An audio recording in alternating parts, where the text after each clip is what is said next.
Get ready for the world's greatest Arsenal podcast. Welcome to another podcast by Guns and Yellow Ribbons. Enjoy the show.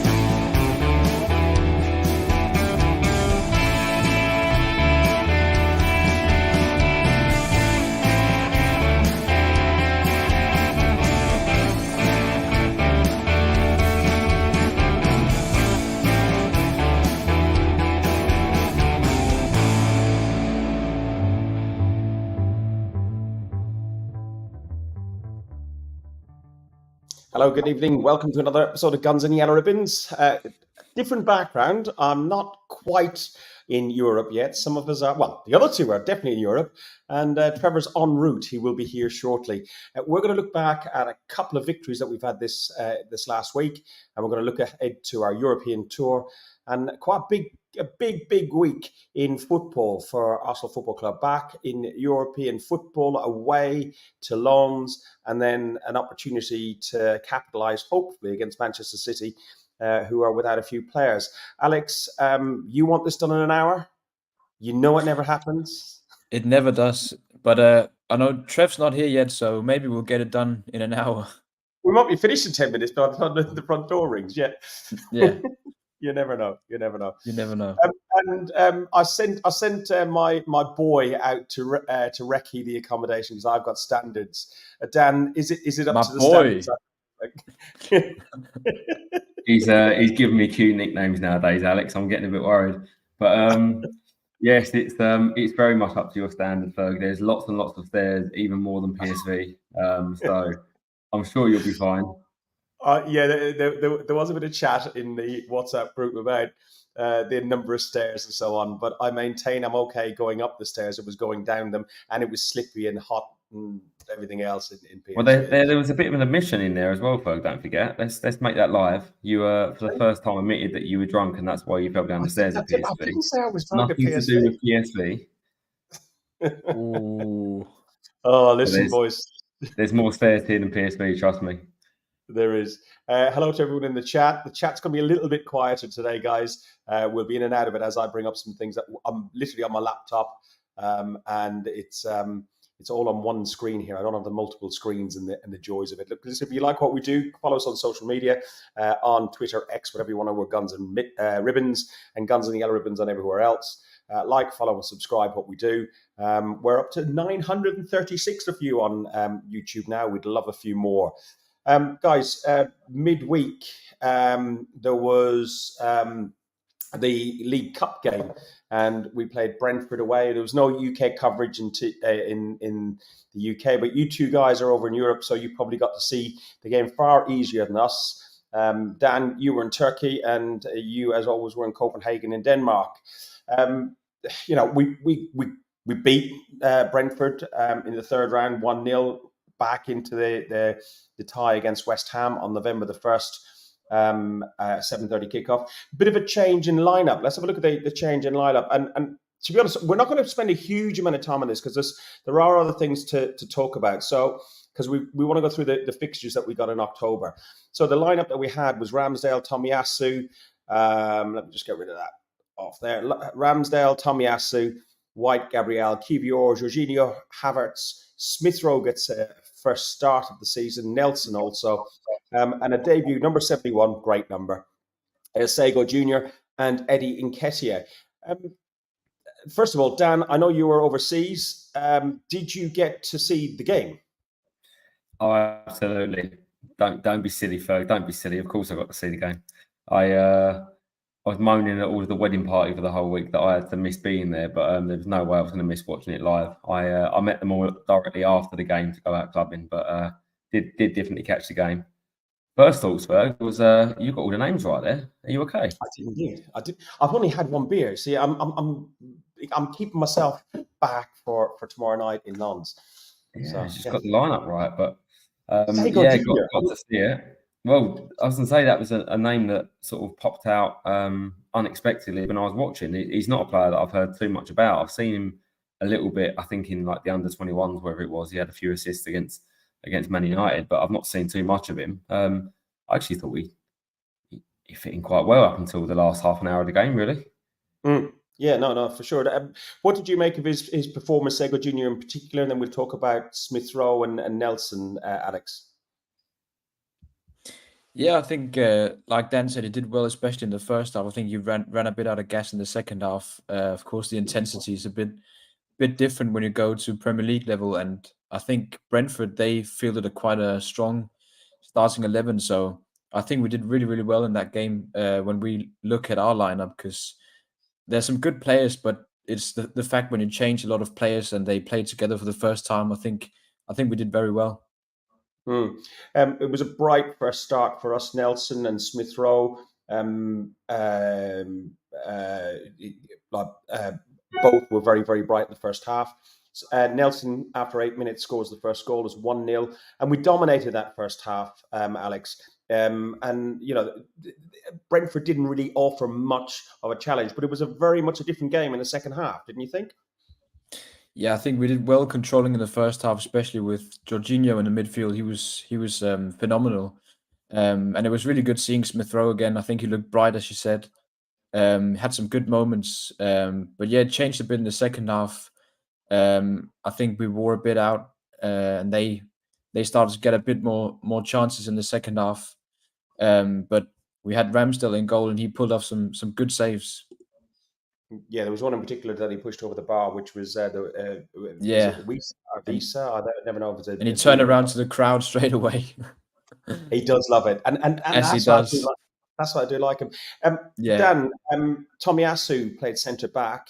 I thought, for me, Tomiyasu in that game, and I think the club gave it to him as player of the match. I thought he was absolutely solid, outstanding. He looked back to the Tomiyasu we saw 2 seasons ago. Yeah, to be honest, I thought we were quite solid as a team. We rode our luck, but it's another clean sheet away from home, and it just shows that the way we set up away from home doesn't matter who plays. You know, that we had quite a few changes in that game, and against a very, very good Brentford side who don't lose many at home, and when they do lose, they don't lose by many goals. So it's always going to be a tough game there. So to come out of a clean sheet is great. To be honest, we're really pleased with a clean sheet again.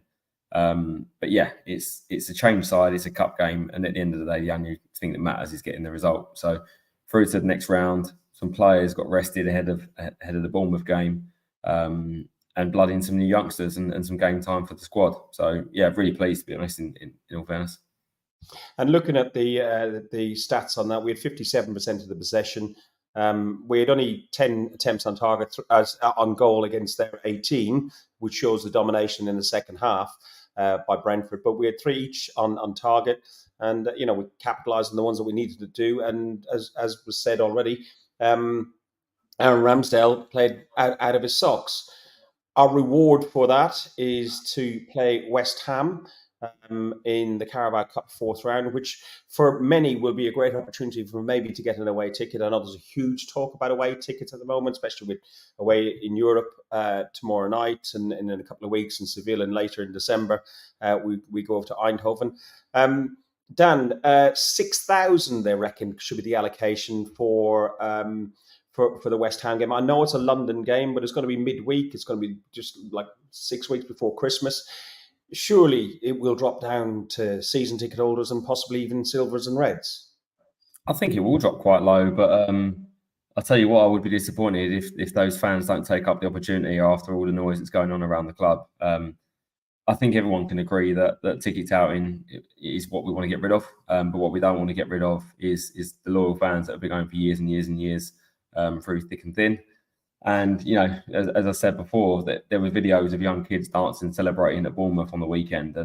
And if they're starting to restrict families from passing it to people with the same surname, that for me is a shame, because we're going to end up, not bringing through this younger generation of fans that enjoy days such as Bournemouth on the weekend. And ultimately, it's going to fall into the hands of day trippers and rather than fans that will follow, through thick and thin. So bit of a shame. I think the club's going through a period where they're obviously trying to solve a problem. But I think by solving the problem, they're going about it the wrong way, which is a shame. I think ultimately it will achieve what they're trying to achieve. That listen, we all benefit, and we've got a network of friends, and we've got good friends that help us out sometimes for tickets here and there. But when given the opportunity to buy them, we buy them directly from the club and face value, and that's what we would encourage at all stages. That there's no like touting and overpriced and stuff like that.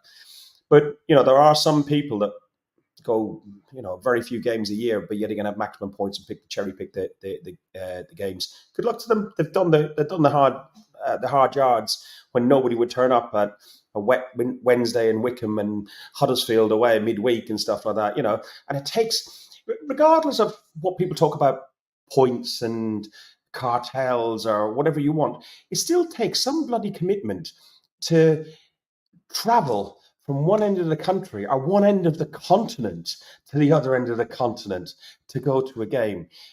Dan, and you're a perfect example. Okay, I've travelled up and down the country. I'm fortunate enough. I've got a company car, fueled, and everything else. It does help. Just tell people about your trip to Bournemouth.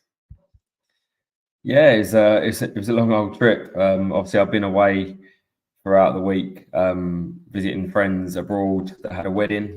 Their wedding finished 1 a.m. Saturday morning, and obviously knowing that it was a 3 p.m. kickoff on a Saturday, my first thought was, how am I going to get home? So I booked a flight very early in the morning, which meant leaving at 3:30 a.m. So I had about an hour's sleep after quite a lot of drinks. Did not feel good on that trip, and obviously landing in Luton, I think it was 9:40. And then obviously met by the fact that it's train strikes and no trains to Bournemouth. So ended up getting the taxi from Luton all the way down to Bournemouth, which was, How expensive was that? It was 185 quid to get there, in terms of area. Hello. Tweedledee, tweedle, The last time this was in St. Gallen. Go on, yeah. So you done your cab journey, 100 and how much was it? 185 quid for the cab. But let me tell you, that away end worth absolutely every penny of it. Not going to lie. You're an idiot. It looked amazing. I was shattered. I barely in the slept, sun as well. But worth everything. Yeah, brilliant away day. So after Brentford, we're now 8 games in the league unbeaten in all competitions. 3 o'clock kickoff down by the seaside. Arteta and Areola both come from now. Here I'm going to struggle with bloody words. What's that then? Is that? Oh, I don't know. Don't tell him, Trev. Don't tell him. From the Basque region of Spain, they were like 5-10 miles away from each other. Arteta said there was something in the food that made such good players that came out of that region. There's many other players as well, Alex. What's your thoughts on the quality of players coming out of the Basque region? Well, Athletic Bilbao, and they're known to only play players from the Basque country, and they're doing quite well. So obviously they've got some talent in the region, and they've got many good players coming out there from there. So the one I'm thinking of is Javi Martinez, who went to Bayern Munich. I remember he was a good talent. But yeah, they've got a special thing for football there, and they're very loyal there to their team, and all the players are very loyal as well. They usually stay there for a long time. Most people stay there throughout their entire career at Athletic Bilbao. So they've got a special thing with football there. Look, Bournemouth, ahead of the Bournemouth game, let me get rid of that banner off there. It helps for certain things. So 14 games head-to-head, Arsenal have won 10 and Bournemouth had only won 11. Oh, you're even looking at the same screen. I'm dyslexic, did I explain that to you before? Why did I come here? And here we go. Let's get rid of that. Oh, man. I was doing all right. He wasn't, Trev. He was doing shocking until you got here. Well done for sorting him out. I believe you're making him nervous, Trev. He's bloody close. Last time was this close. It was Chelsea away, and I was battered black and blue. 10 Premier League's games without a win, drawn 3 and lost 6. That was Bournemouth's record. And looking to look for 3 opening away wins for the first time since 2004-2005 and 13-14 season. We had lots of injuries in the squad. And there was a lot of talk about 5 or 6 players being missing. Trev, what did you make of the lineup here? We had Ramsdale, Tomiyasu, Yeah. White, Gabriel. That's the Kiwior. wrong one. That was That's the the wrong one. Brentford one. I was just about to say that. I haven't got it. So what did you make of the lineup? Just looking at his. What is that a pube on your computer? No, that's your nasal Get hair. off. Right. Yeah. A minute ago, I was just about to say, Ferg, that you look like you've been studying and getting all the stats ready, and then you go and mess up the lineup, mate. I was close to giving you a compliment. He got the first one right. I've got to say, right, that I must say that I feel sorry for Ramsdale because I don't think we'd have lost any of the games that Ray has played in. Ray has done nothing wrong. So I'm not having to go at Ray here, but I really do feel sorry for Ramsdale because Ramsdale's made us the team we are. And so I had to get that off my chest. But again, the side on the day, when I looked at it, you think to yourself, right, yeah, the forward line, is the forward line gonna do it for us again? But at the end of the day, we were never going to lose to Bournemouth. I don't think Bournemouth are a poor side at the moment, and we played exceptionally well. And a credit to Dan and the other fans. I don't know if you spoke about it before I got here. Not yet, mate. No. The fans were exceptional. Our fans were worthy of a goal, I think, at Bournemouth. And we were never going to lose. It was a comfortable win. Are you surprised, Trev, that Raya actually started that game? Do you want me to be honest, then? I'm surprised that Raya starts every game because I'm still looking for a reason for Ramsdale not to play, and I can't find one. I thought that when Ramsdale played in midweek against in the League Cup game at Brentford, I thought he was outstanding. He really was outstanding, and his distribution was no worse than Raya's. So I can't get my head around it. But at the end of the day, as I said before, Arteta's our manager, so we support the team and we support whoever goes on the field. But I'm surprised that Raya's got in front of we know that Ramsdale. So I don't think Ramsdale's done a lot wrong. But come on, Raya, if you're going to play, keep doing what you're doing, mate. Well, there was a big talk, Dan, about the distribution, how much better his distribution was. What's that? So nice. That's somebody else's computer. Is it? Yeah, this is what your computer does all the time when I normally talk. Oh, right, okay. So, that's somebody getting a notification. Oh. They don't turn their notifications off. Exactly what you do to me. That noise normally makes that noise on my computer. That's the one, yeah. But I normally have earphones in. Yeah, but it can't be me because the noise is still happening. It must be Dan or Alex. Yeah, I think it's Dan's. Is it Dan's? Yeah, see, it's Dan's. Yeah. Dan, it's your fault. I'll tell you what, I'm glad I did it because I started watching my nan and granddad at a laptop. Yes, it is. Dan, how old are you tomorrow, mate? Tomorrow, I'm 25. It's not tomorrow. It's what? No, where's it? Monday, Wednesday. I'll be 21 for anyone watching. Are you serious? You mean No, I'm coming all the way out to Lons for your birthday, and it's not even your birthday? What's the next day? That's disgraceful. Oh, you have to stay another day. You have to stay another day. It's no good. Oh, he's got to get an E17 song out in a minute, isn't it? You stay another day. Listen, we weren't expecting Saka, Rice, Trossard, Martinelli, or Saliba, and Vieira. There was doubts all over those, but Saka, Rice, and Saliba all started. First half, we started really strong. Havertz came close, hitting the side netting early on, and then Saka scored a fantastic goal. But it was all made by Gabriel Jesus. Alex, thoughts on the goal and how Jesus ran after the ball right to the last minute? Yeah, it was how we like to build it up in our attack. Odegaard out to Saka, and then he cuts inside, and then instead of him shooting, he lobs it to the far post, and that's why we have Jesus on the left and Havertz. They overloaded the far post, and Jesus just about got to the ball before it went out of play, and he hit the post, and then Saka, he followed up on the play, and he was in the perfect position to he couldn't miss from there. He nodded it in with his head, so it was deserved. We controlled the game really well in the first half, and Bournemouth never really looked dangerous or anything. I think that's some of the differences to this season. I think we're better at controlling the game, and especially away. We did it well last season as well away, but I think we've become even better, and especially with Declan Rice in midfield. We just played it perfectly, the game against Bournemouth. Dan, the half ticked along really nicely. The biggest highlight for that is past Saka's goal for me until the next goal that goes in at 41 minutes was the fans. The fans just made so much noise. I know Trev alluded to earlier on, but they were singing and singing. Whether it was the Odegaard song, later we'll talk about the Havoc song, but Mikel Arteta, it was absolutely brilliant. It's only a small ground. I think it's about 11,000, 12,000 stadium. 1,700 Arsenal fans, and they sung from dawn till dusk. Odegaard gets Eddie gets taken down for a penalty. Never a penalty. Did you actually? Okay, What? You don't think it was a penalty? Never a penalty. That was a stonewall penalty.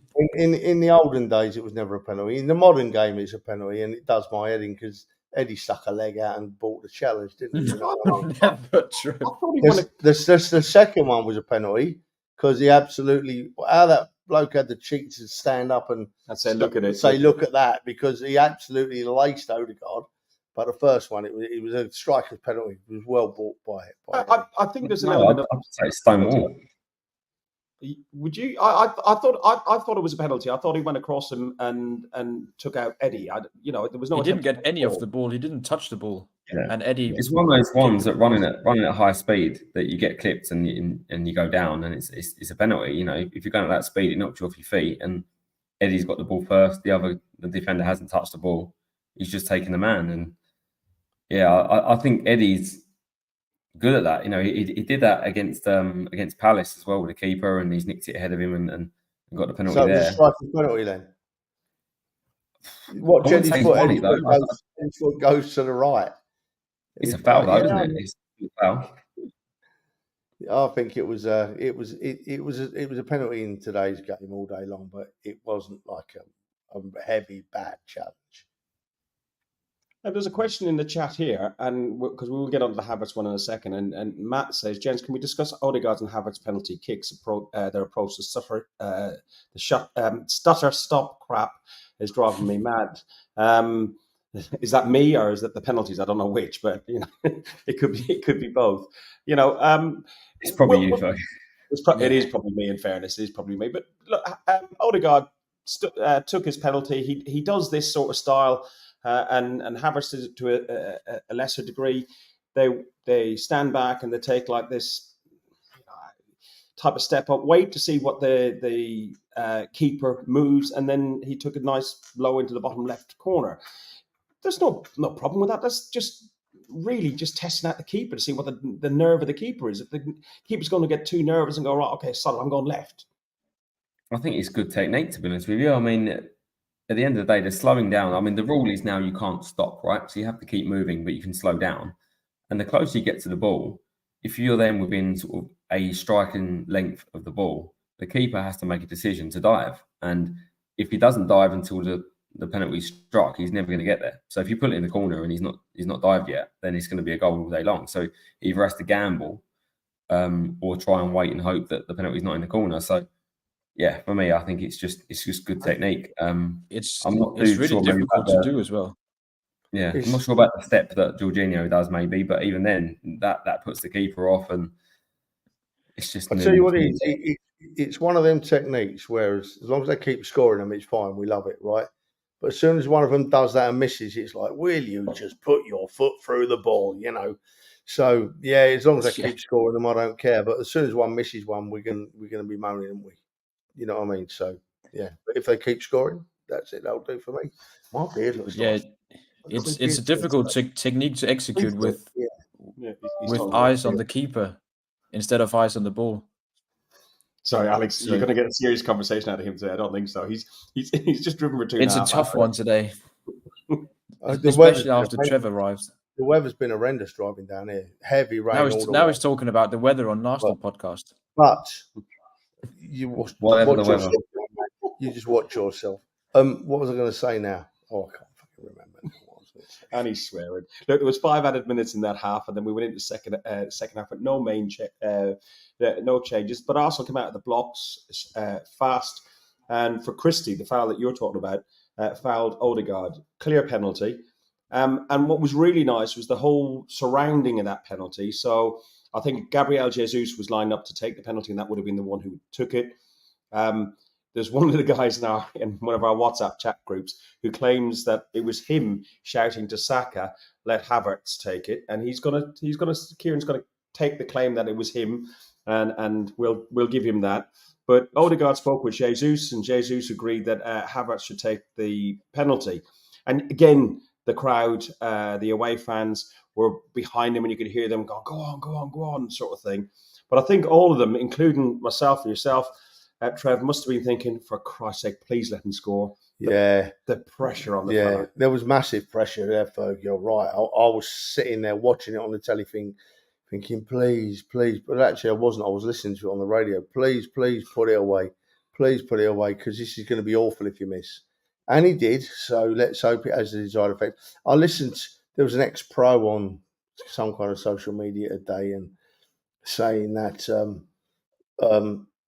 there's no way that they should have given it to Havertz. The penalty taker is the penalty taker.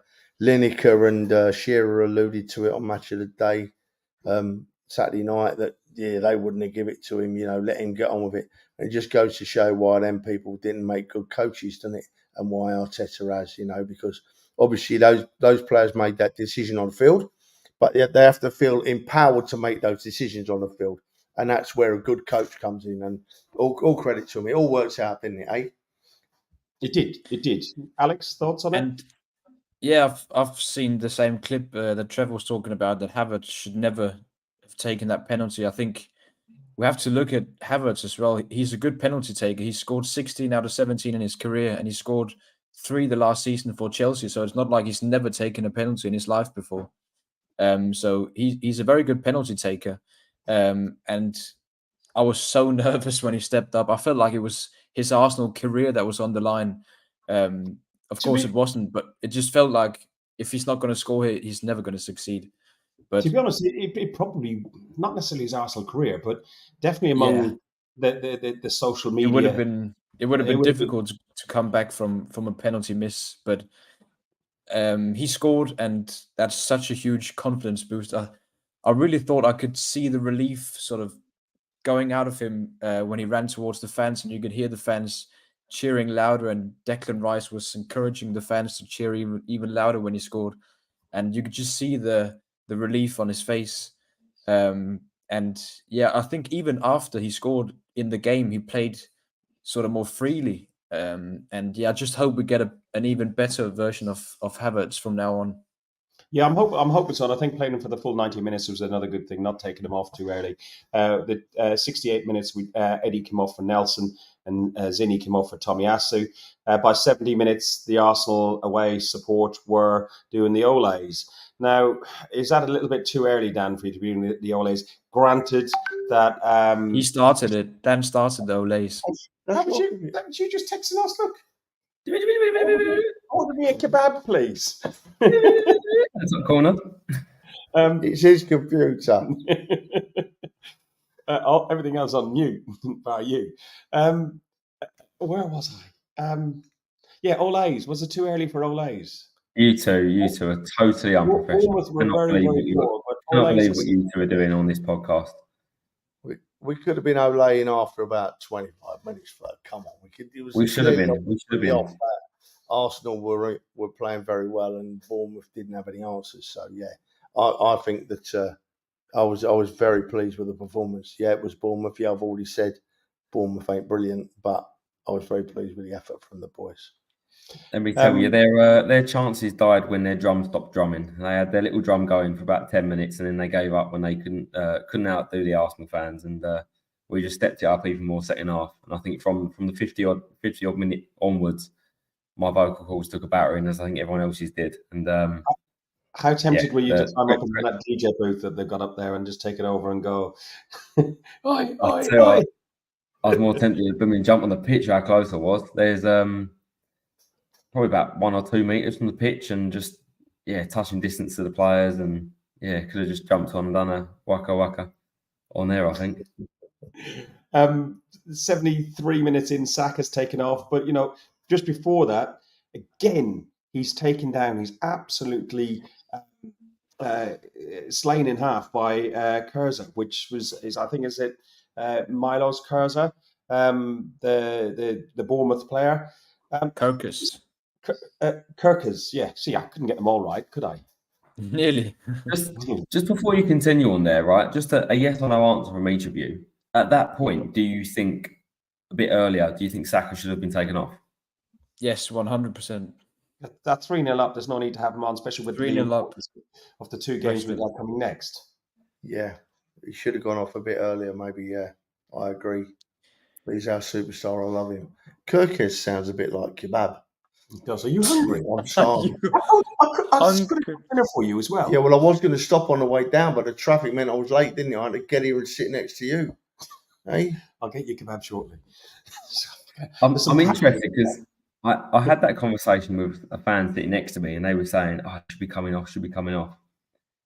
Maybe it's just me then, but I'm quite glad that he stayed on, because I think one, to succeed at the top level, you need to play week in, week out, like the top players do, like Messi's, like Ronaldo's. But you need to get used to being able to get kicked and deal with it and carry on. And you know, this isn't a case of maybe he's got a tight hamstring and you're risking him or something like that. It's whatever game he plays, he's going to get kicked, and he does need to be able to deal with those kicks.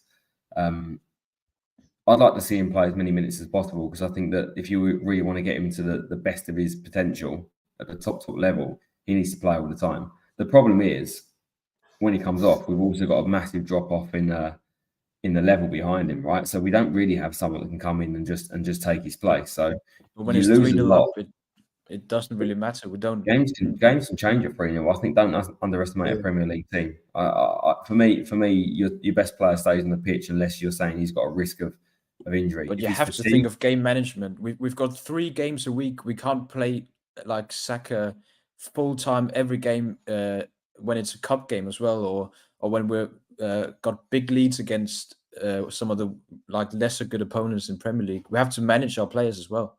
Don't get me wrong. He's featured in all 9 games this season. You know, He's played 86 games in a row. It's not like, I mean, he is playing every single game. Yeah, but you see, the thing is, boys, right? The thing is, and it has to be said, this, right? It has to be said. Saka is our main goal scorer. We had an easy win against Bournemouth, right? Never looked like losing the game, but once again, our strikers didn't score a goal. You know, so is it in Arteta's head that in fact Saka is our main goal scorer? Saka's our biggest threat, so he's going to spend more time on the field because that's where the goals are coming from. You know, I get it when we need a goal, but when we're 3-0 up, it's not like we need more goals. Like Nelson coming on would be fine for Saka at 3-0 when there's 20 minutes left. I'll give you an example. I mean, 4-0 up. Yeah, exactly. Yeah, we scored straight in off. that game. Don't forget, you had Jesus that has been injured, so I can understand why he would potentially be one that comes off. Rice had a knock. I can see why he'd come off. You know, anyone on the left, Jesus that plays on the left as well, again because of the injuries to Trossards and Martinelli's and that. I can see why other players would come off ahead of him because they've already got knocks. And this is what I'm saying: that if Saka's already got a knock, or he's got a tight hamstring or something, or he's fatigued, fine, take him off. But if there's nothing wrong with him, well, leave him. He had a knock. He's had a knock in nearly every game this season. People are kicking 7 bells out of him, and he did come off early. Was it the Northern Derby or in the Brentford game? He came off early. Northern Derby came off early, and he was a doubt to play as well for the Bournemouth. He wasn't fit enough to be in the squad for the Brentford game. They're only impact knocks, though. Don't forget, they're only impact knocks. So it's not like he can't run them off after a couple of days. I think if wherever you play him, he is going to get kicked because of how good he is and the way he plays. But if you start taking him off and not playing him because he get kicked, the first thing they're going to do when they play against him is kick him some more, and then they'll know they'll take him off after an hour. I don't think you can give in to that. That's part of football, and you've just got to hope that he gets protected by the refs, which he doesn't. And I know we're going to go into the refs a bit later, but yeah, for me, be so like if he gets like a stupid injury in the 85th minute when we're winning like 4-0, I'd be fuming at Arteta. I think that Saka's general demeanour at the moment seems to be to limp when he walks, doesn't he? Maybe he's that used to having an injury, he just limps anyway. But it's like me getting out of bed in the morning. Yeah, it takes about 10 minutes to get walking properly. No, Ferg, nothing's that limpy in the morning, mate. Moving on. Rice was substituted for Jorginho and Havertz for Smith Rowe. Great to see Smith Rowe getting back on the pitch. He didn't have a bad a cameo as well. He came close. Should have probably done a little bit better. Yeah, I thought we did all right. He did quite well. My concern was with Rice that he, as soon as he came off, he wanted a back support on him, and he had picked up that knock in the Northumberland derby. I'm just hoping that Gareth Southgate is looking at that and going, you know what, I'm not going to pick him for England, and he gets a week off after the Man City game, because I just hate these international friendlies. I'm hungry. You're hungry. Oh, so look, the quicker if you shut up, we can get this finished and you can get food. All right then. All right. Yeah. It's like having a Where child. Where were we? Man of the match in that game. Who would you say your man of the match was? I have no doubt who mine is. Go on then. It's Benny White again.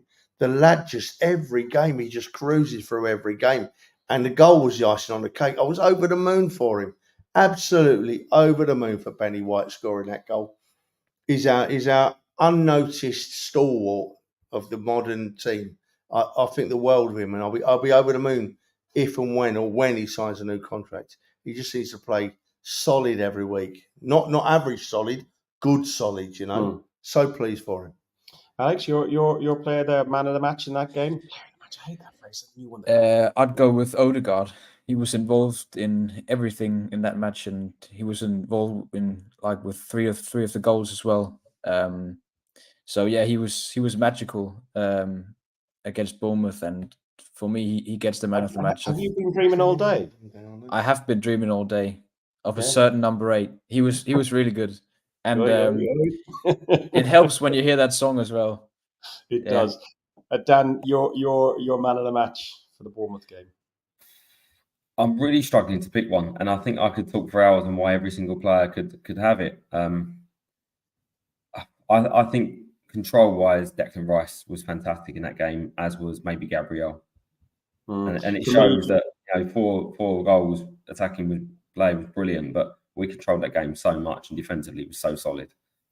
And I do agree. For me, I'm going to Odegaard too, simply because just his leadership on the pitch as well, the way he managed Havertz's situation, the way he managed Jesus saying, "Look, you're not going to take this penalty," and the way even he took his own penalty and he just led from the front. He doesn't come across as one of these sort of very vivacious sort of people, outgoing sort of people, but not like me. No, nothing like you. Well, you're hungry. That's why you're just contrary at the minute. What kebab did you want, by the way? I don't care. Dale wants to know what kebab you want. I think Dale's going to do it by Just Eat. Send it here. I think I might have a lamb shish. Yeah. Or I might have a Loughton barbecue. That's really good. A bit of everything with cheesy chips. Right. Don't need that, mate. So I'm going Odegaard on that basis. But you know what really stood out for me, and this is a video from Harry Simew, friend of the show, was the reaction that how the captain made sure that Havertz went in front of the travelling fans to get his appreciation, but just the appreciation.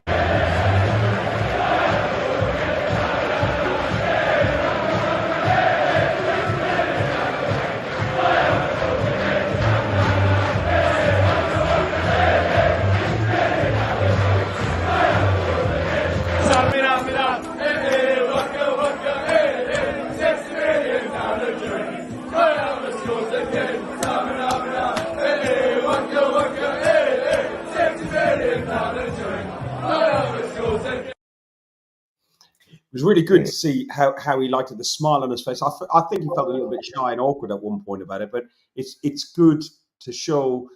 I think Harry said it when he put that tweet up with that video, that it just shows that Arsenal fans do actually support Kai Havertz. And come on, Trev, because I know you. No, I think that you're right, Ferg, for once. It's the look on Havertz's face showed a player that's been under stress and under pressure and has been worried about his game or whatever, and not very confident. And what Odegaard does, he did it to the young lad in the League Cup game, and then he did it to Havertz at the weekend in pushing them forward to take the applause of the crowd. Can't do them any harm whatsoever. But I can't get it out of my head. One of the two lads just mentioned Gabriel, right? And I don't know if you boys recall that towards the end of last season, Saliba was doing earlier, before he got injured, Saliba was doing so well. The word was that Gabriel either wasn't needed or wasn't up to scratch. And I used to sit there thinking, if they think Gabriel's not up to scratch, what player are they watching? What are they seeing? Because I think the bloke's absolutely superb. And I think that this season he does, like one of you boys just said, he does deserve a mention. He's absolutely dreamy this season, Gabriel. And working with Saliba, it's just a dream come true at the back for us. And after what we've suffered in the recent past, it's a dream come true to watch them two go about their work. Such a shame that we've lost Timber, but it shows the quality we are, that we've not lost the game and we've lost arguably our best defender. So I think we're in a good place defensively. Some of the stats on the game: Bournemouth had 43%, we had 57%. They had one shot on target against our 6.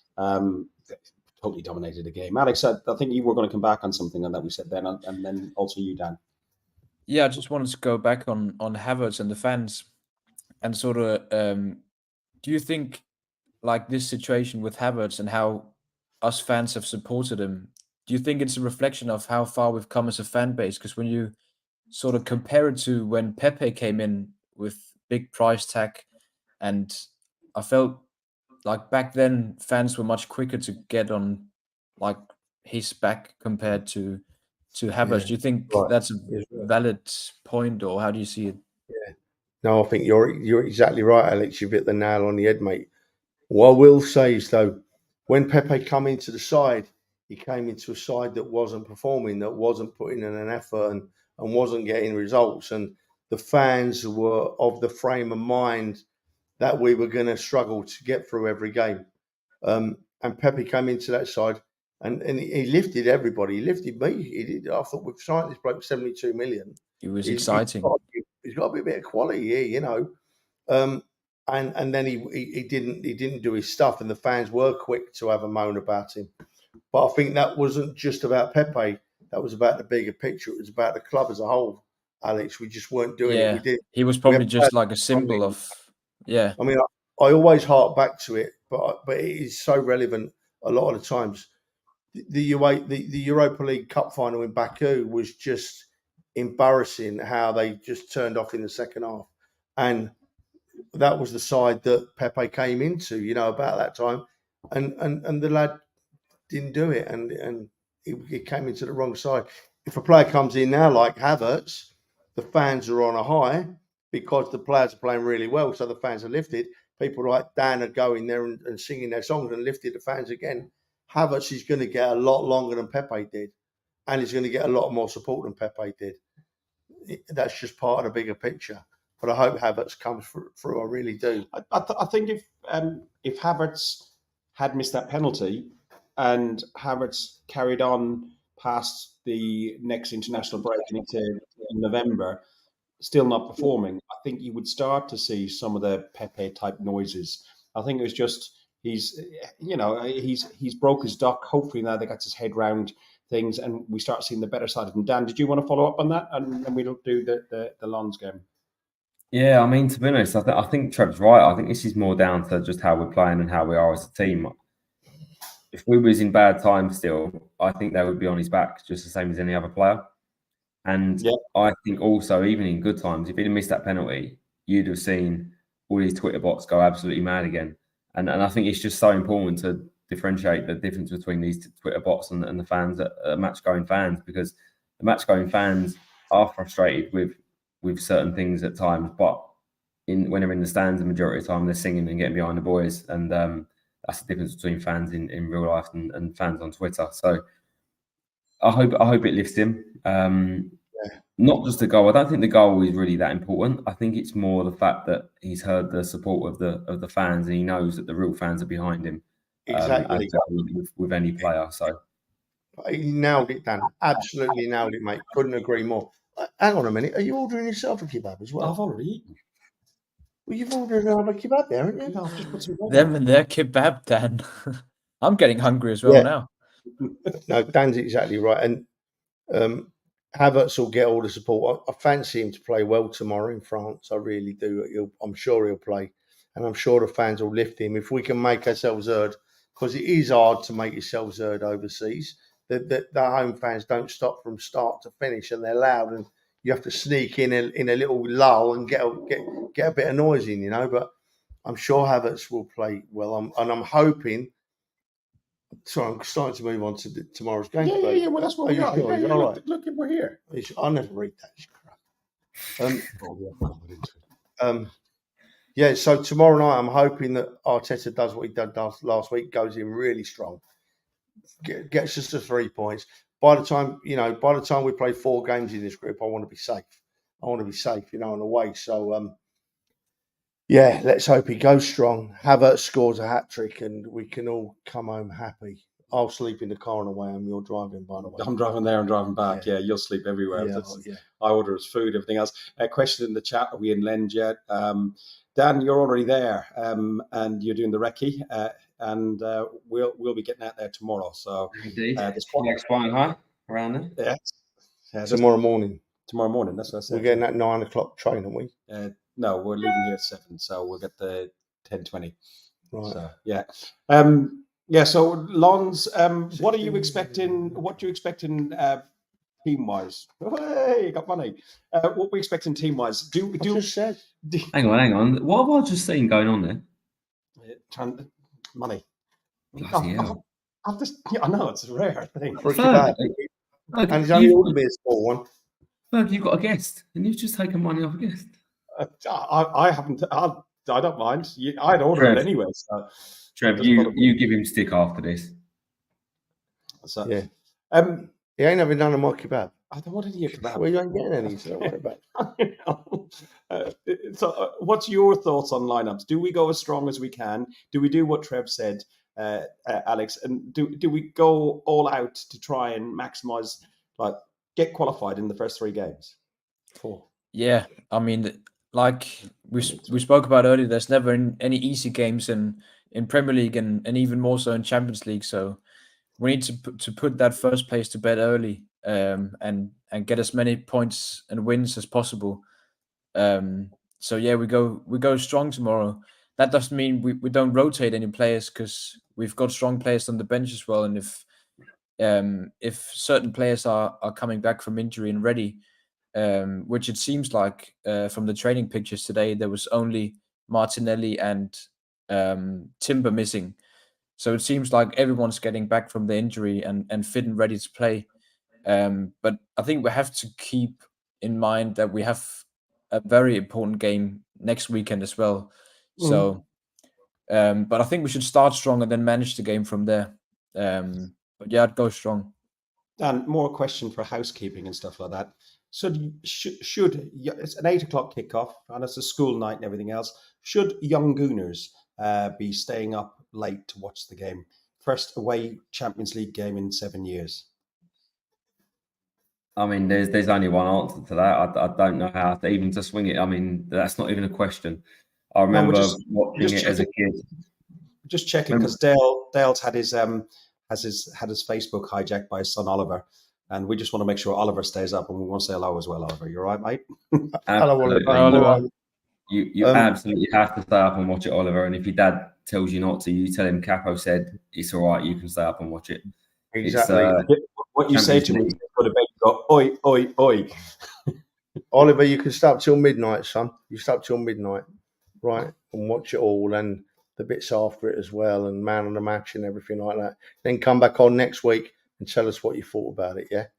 And not just watch it. I want him tuning his dad's ear off with songs, singing it in the background.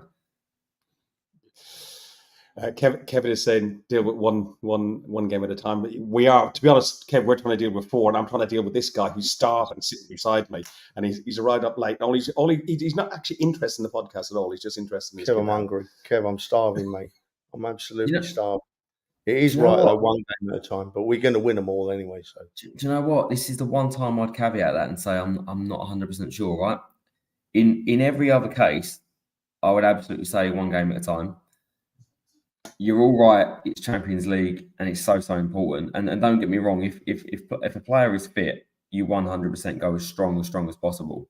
But this is the one game that I would say, if there's any doubts over a player, I would rather be cautious knowing what's coming up on Sunday, because Sunday is so important. Sunday is the game that if we can take advantage of that and take points off of City, it sets a precedent for our team that that we are now here, we are ready, we are challenging with the best, and we are ready to come and win this league title.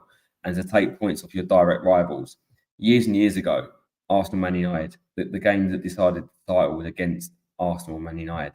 And we're back to that sort of place now where I believe last year we lost it. Yes, there's a few injuries and other circumstances, but we lost both games against City. And if we'd have taken points off City and not lost those games, I honestly believe we'd have still won the league title. So Yeah, but Rice, that's Saka are so important that if they are just slightly a doubt, I will just err on the side of caution. But if they're fit, absolutely go strong. It's Champions League. We want to get all the way to the end and win it. I should just say, don't forget we've got nearly a week, Dan, because we play Tuesday and we don't play City till Sunday. So, I mean, from my perspective, I'm slightly different to you, mate. In that I'm thinking about the European games. When Kev made that comment, then I was thinking more European games. But as for Sunday, I'm going to wait until tomorrow night's done before I even think about Sunday. I want them 3 points in the bank in that Champions League. You know me, I'm selfish, Dan. I want to see us win that Champions League, and we've got after Tuesday, we've got till Sunday to get them right again, and let's just go strong tomorrow, and I'll worry about Sunday after the game. We should be able to rotate quite well for the game anyway. And somebody said start strong, and we've got 5 subs, so makes the substitutions. Lens drew away to Sevilla in their opening game of the group. So if we did get 3 points against them, that puts us more or less in the driving seat for the group top in the group. They're also 13th in Liga. They've won 2 games, drawn 1, and lost 4 with a goal difference of -5. They've only scored 5 goals. Their top scorers only got Morgan. I can't pronounce his surname. I'm not even going to try. A right winger who scored 2 and had 2 assists as well. So, you know, there isn't any real threats or main threats there, Alex. Who are you? Don't say that. No. Okay, because Alex gets a little bit more detail. I've done a little bit of research, but Alex is quite good with the old stats. Who worries you then from the Leon side? From the long side, it'll be the well done. Thank you. It'll be the striker who they bought from Montpellier last season. Elie Wahi, I think his name is. Yeah. He caught quite a lot of attention during the summer and was linked to Arsenal, many other top European clubs, but ended up going to Lens, who had Champions League to offer. So he's probably going to be their main threat. They had a fantastic season last season with their captain, Fofana, who's now gone off to Saudi Arabia. So I feel like they're a weakened side compared to last season. So we should really be able to take advantage of that and get a win tomorrow. So can I have your score prediction then for tomorrow night? Yes. I'll go for another away clean sheet, and I'll go for a 2-0 this time. A controlled, smooth sailing 2-0 tomorrow. Okay. Dan, 16 pints, and what's the scoreline? I don't know about the 16 pints. God, I've had so many this last week. I don't know if I can take 16 pints, but I'll give it a good go just for you lot. I'm going to go for a tight 2-1. I think it's away from home Champions League. It's never easy. You know, no matter what the form Lens are in, they're in the Champions League. That's where they want to be fighting. So it's never going to be easy. Trevor? Yeah, we won't give a goal away. 3-0. 3-0? I'm thinking Ramsdale might even play, but we've done that to death, so we'll leave that. But 3-0 for me, yeah. I'd like Ramsdale to play. I think he deserves his spot in the Champions League and at least to get a go. And if they are going to rotate throughout the season in the league and the Champions League, then give him a shout. Let's see that. I'm going for a clean sheet as well, and I'm going 2-0. We touched on Sunday, and we'll briefly go and talk about Sunday because providing we get through this game tomorrow night without any major injuries, which is also an important thing. City are without Kevin De Bruyne, without Rodri, and without David Silva. I'm gutted. But Trev, they'll definitely be without David Silva because he's retired from football. Who's the other one that is? There's 3 key players. I can't remember who the third one was. So they got rid of Gundogan, obviously left in the summer. Rodri's out suspended and De Bruyne's injured. But there's another key player any player in the Man City squad is good enough to play first team for any team. I mean, if you look at compared to their team last year to their team this year, obviously De Bruyne is a top quality player. So having him out is a big miss. Gundogan played alongside him, and when the going got tough, he's the one that stepped up for them. So again, another big miss. But Rodri is like the glue that holds their team together, and I think you see that when they have a quality player that comes in, like Phillips, like Foden, that will come in, and Kovacic will probably come in, and maybe Nunes, or those sort of guys. Very, very good players, but there's a reason they don't play week in, week out, and it's not because they're not quality players, but they're not quite as good as those guys. The guys that we just mentioned, that one pass, one little moment that can just decide a game, a little, a quick pass, quick thinking. That's why they're the level above. And just for me, this is the biggest opportunity that we've had in years. And the last couple of home games, we have been close. We made mistakes last year. We were unlucky the year before. I just feel like now's our time to go and do it. Go put a statement out there and say, we're ready, we're going to win the title. It's got to happen. Yes, it's got to happen. It's overdue, Dan. You're right. And I saw that City game, right? I saw the City game, and I thought to myself the same as you. They're all class players, but there's no one pulling the strings here. Something's missing, Something was missing, and I thought Rodri was missed. And I hope it's the same on Sunday. But Dan's right. We're never going to have a better chance to show that we have actually got to a level where we are going to beat Manchester City, because that's what you've got to do to win the league. You've got to beat Manchester City. And I think in my head we are. But I said we were last season. So, who knows? But in my head, we're good enough to beat Manchester City, and we should beat them. Alex, just before Dan comes back on the end of that, Alex first. Yeah, I'll just say this is the perfect chance. They're coming on the back of a loss against Wolves. They're missing probably their two best players, Rodri and De Bruyne. Stones is out as well, and it was probably Bernardo Silva you were referring to earlier. They've got a tricky away game Wednesday against Leipzig. That we don't know how that will end, but I just feel this is the perfect opportunity and to go and get 3 points and make a statement against Manchester City. Okay, are we doing score predictions, Dan, on the City game, or are we holding our... Yeah, I mean, why not? I mean, it probably link into the point that I was going to say, is that I'm quite confident that we can win against City. Oh my Lord. But honestly, I really am this time. But what I don't want there to be is, if we do beat them, I don't want excuses from people saying, "Oh, but City have got all these players out missing." We went there last year, and how many players were missing from our team, and key players? We played Rob Holding. We played him. Did we play him twice last year without 3? Partey as well? Oh, without Partey. Well, you could say 2.5. I think he missed the home game because Jorginho played. He played half a game. Yes.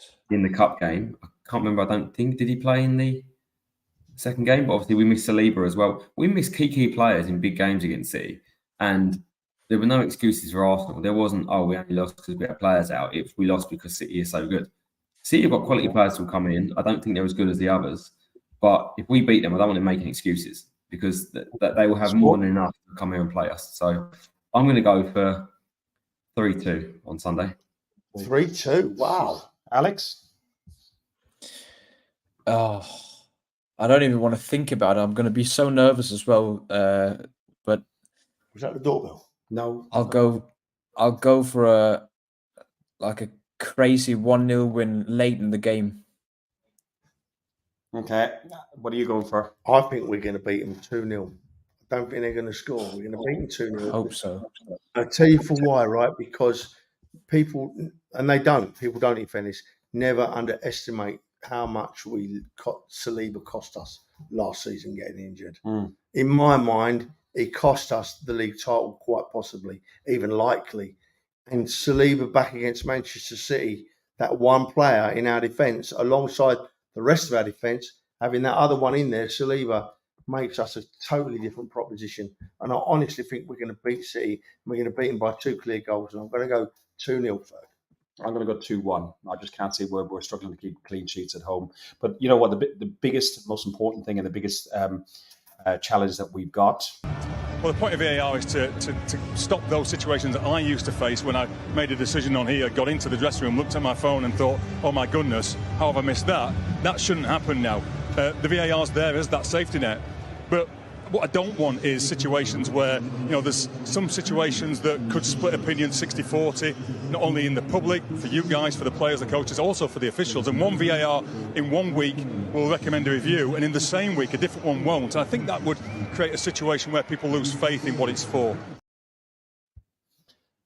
And then for the third time this season, bear in mind we're only 7 games into the league. The third time this season, not even counting as well last season when they apologised to us, the PGMOL released another statement. Surely there has to be a point where, I don't know, government, somebody, the FA, UEFA, FIFA, get involved and say they either have to stop VAR or there've got to be sanctions against these people and these refs. And just not making them play a Premier League game the next weekend doesn't count, because we now know they go out to Saudi Arabia and officiate for absolute fortunes.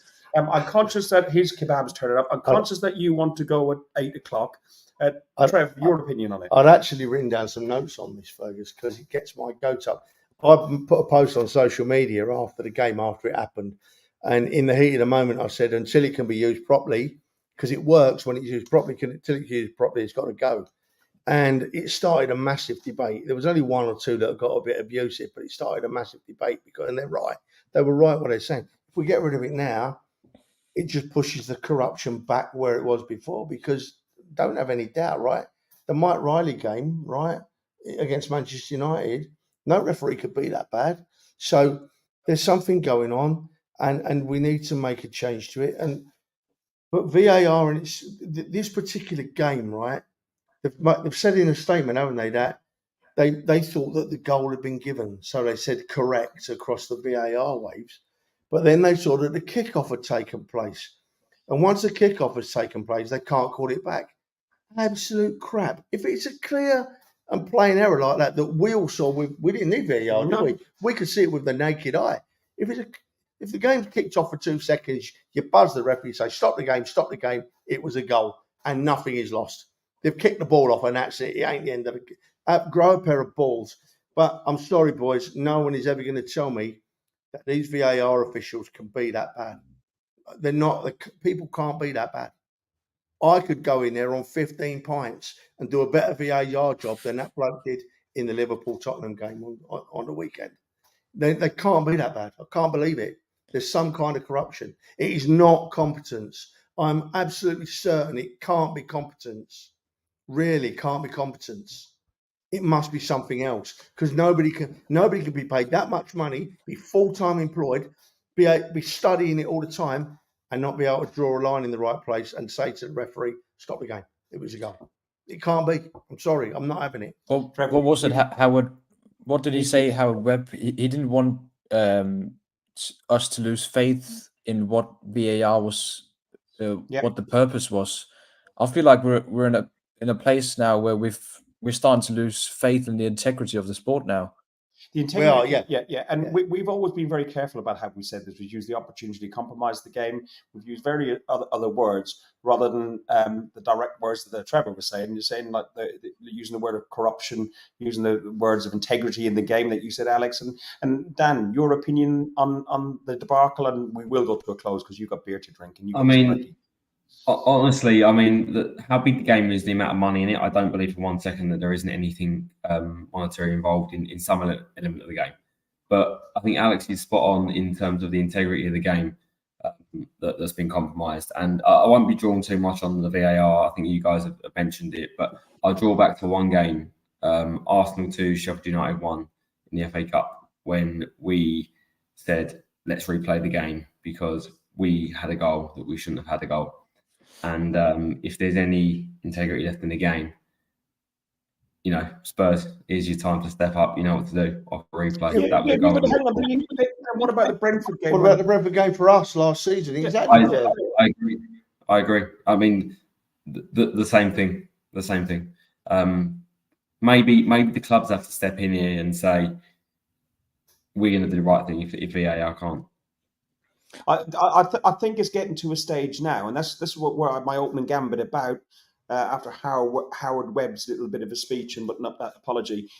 There's got to be some intervention at a higher level on the game, be it FIFA, UEFA, the police, whoever it be, because it's clearly not good enough. You see, the people that should be supporting us, Ferg, in fighting this, like the Mike Riley, after all, he was awful, and he was made head of referees, whatever they call them. And then Sky put a self-admitted cheat, or there may be more to it than we know, right, about the Dean thing. The mates of all mates. All that we do know is that Mike Dean admits cheating. And Sky put him on a pedestal every week and say, carry on.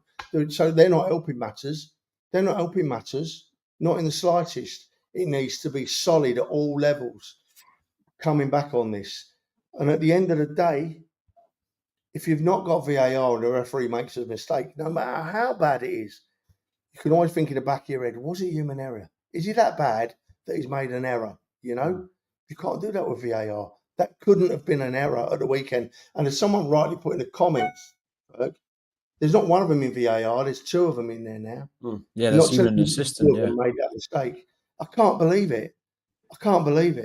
By the way, I must retract some of the statements earlier and say they're not accusations. They're just my thoughts. But I can't believe that two VAR officials watched that on the telly and got it wrong and didn't have the balls. Even if it happened the way they said it did, didn't have the balls to 1 second or 2 seconds after kickoff to buzz that ref and say stop the game and give a goal. I think it did happen the way they said it, because I mean, coming out with an explanation like that makes them look even more stupid. And I'd love to hear the audio tapes from that VAR review. Yeah, that's the whole thing, Alex, is the audio. Yeah. The audio should be more live. I don't care if I'm going to hear Mike Riley panting, running up and down. You know, you get it with all other sports. You know, rugby. I don't want to hear it. I just want to hear it from that game, and I want to hear what he said after the goal was disallowed. I want to hear it all. Yeah. I want to hear it all, especially if I'm sitting at home. If you're paying the money that people pay for the product that they get to see everything. In the ground, it's a completely different debate, but I think there's no reason why it shouldn't do. Listen, we have got a game away tomorrow night in Lons. Just a word to anybody who is in Lons or travelling out to Lons, will be held back for an hour after the game. And there is 2 trains leaving Lons railway station at 12:45 a.m. and 1 a.m. local time. And there's also coaches which you need to book. Go onto the Arsenal website, and there are coaches as well. You need to show your match ticket. You need to put your membership number in. So just be careful. You might want to go to the railway station, about 15-20 minutes walk from the stadium, and you're going to be held back for at least an hour. There's trains now, is there? They've just put on special trains. It's been happening for a while. So listen, only one thing to do beforehand. Got to do a bit of this.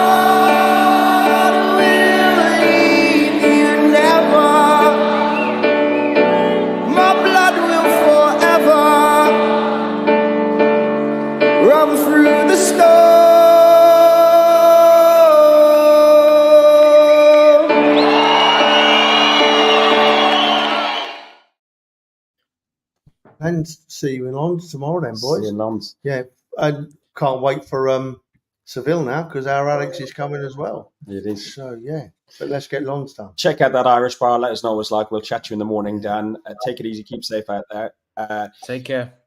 Yeah. I'll try all the beers for you and let you know which one's best. Oh, I'm sure you will. Good lad. Up the Arsenal. Fuck the Spurs. Thanks for listening to Guns and Yellow Ribbons, an Arsenal podcast by Arsenal fans for Arsenal fans. Follow us on Facebook at Guns and Yellow Ribbons or Twitter at Guns and Ribbons. And remember to rate and review us too. Up the Arsenal.